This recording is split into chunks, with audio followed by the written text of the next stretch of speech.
নমস্কার বন্ধুরা, আপনারা নিশ্চয়ই ভালো আছেন। রিঙ্কু রান্নাঘরে আপনাদের সবাইকে স্বাগত। বন্ধুরা, আজ আমি তৈরি করব উচ্ছে আলু চচ্চড়ি। একটু ভিন্ন স্বাদের হবে। আপনারা যারা তেতো খেতে একদমই ভালোবাসেন না বা বাচ্চাদের খাওয়াতে নাজেহাল হন, তাদের জন্য বলছি, আমি আজ যেভাবে এটা তৈরি করব, একবার বাড়িতে এইভাবে তৈরি করুন। দেখবেন কেউ বুঝতেই পারবে না যে এটা তেতো খাচ্ছে। আর যারা তেতো খেতে ভালোবাসেন, তাদের আমার আজকের রেসিপিটি নিশ্চয়ই ভালো লাগবে। তাই আমার সাথে শেষ পর্যন্ত থাকার অনুরোধ রইল। এখানে আমি 350 গ্রাম উচ্ছে গোল গোল করে কেটে ধুয়ে নিয়েছি। সাথে নিয়েছি দুটো মাঝারি সাইজের আলু ছোট ছোট টুকরো করে। আরও কিছু মশলাতে আমি অ্যাড করব, সেটা রাতে রাতে আপনাদের বলে দেব। এরপর গ্যাসে একটা কড়াই চাপিয়ে একটু গরম হলে তাতে দিয়েছি 50 ml এর মতো সর্ষের তেল।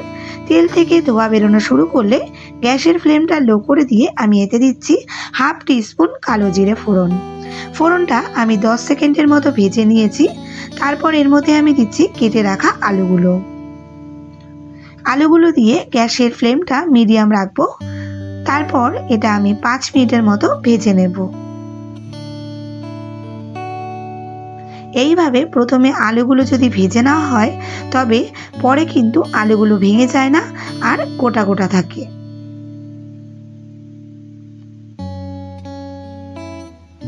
আলুগুলো 5 মিনিট ভেজে নিয়ে আমি এর মধ্যে কেটে রাখা উচ্ছেগুলো দিয়ে দিচ্ছি।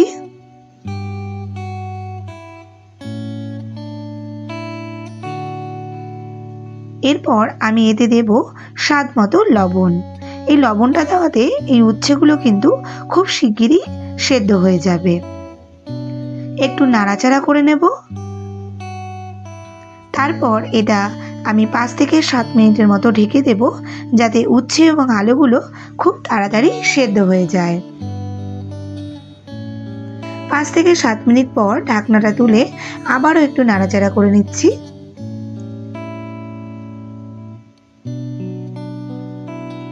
এখন আমি এর মধ্যে দেব 7 থেকে 8টা রসুনের কোয়া কুচি করে।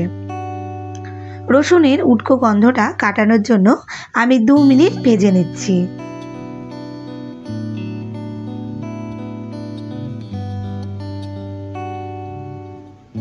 দু মিনিট পর আমি এতে দুটো মাঝারি সাইজের পেঁয়াজ কুচি করে দিয়ে দিচ্ছি। সাথে দেব 1 চা চামচ হলুদ গুঁড়ো আর ঝালের জন্য দেব হাফ চা চামচ ঝাল লঙ্কার গুঁড়ো।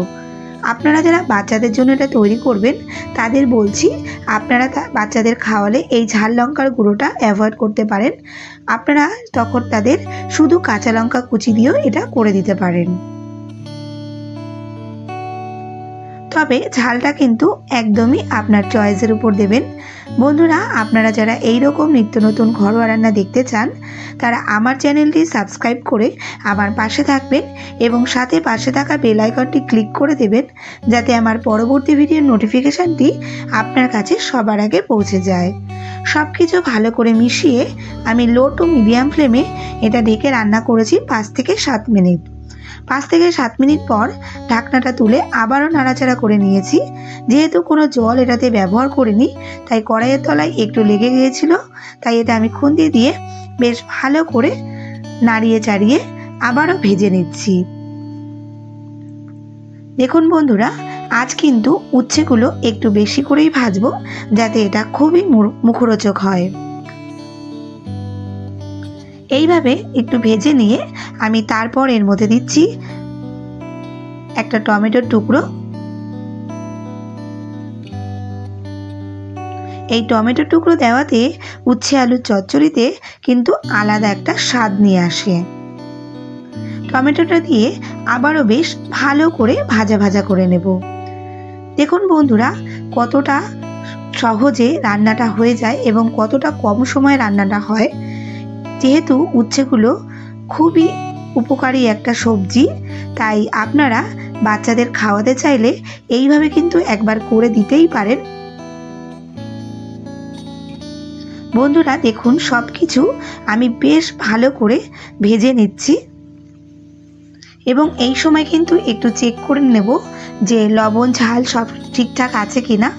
এটা খেতে কিন্তু ভীষণই মুখরোচক হয়। আর এটা দিয়ে এক থালা ভাত কখন যে শেষ হয়ে যাবে সেটা কিন্তু আপনারা আন্দাজই করতে পারবেন না। আপনারা একবার বাড়িতে এইভাবে ট্রাই করে দেখুন, কথা দিচ্ছি সবাই এটা চেয়ে চেয়ে খাবে।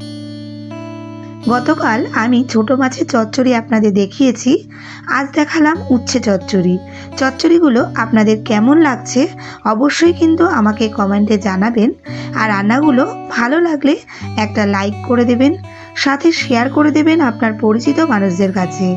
এখন তাহলে আসি বন্ধুরা, এত গরমে আপনারা সবাই কেমন আছেন? সবাই ভালো থাকবেন, সাবধানে থাকবেন, সুস্থ থাকবেন। দেখা হচ্ছে খুব শিগগিরই।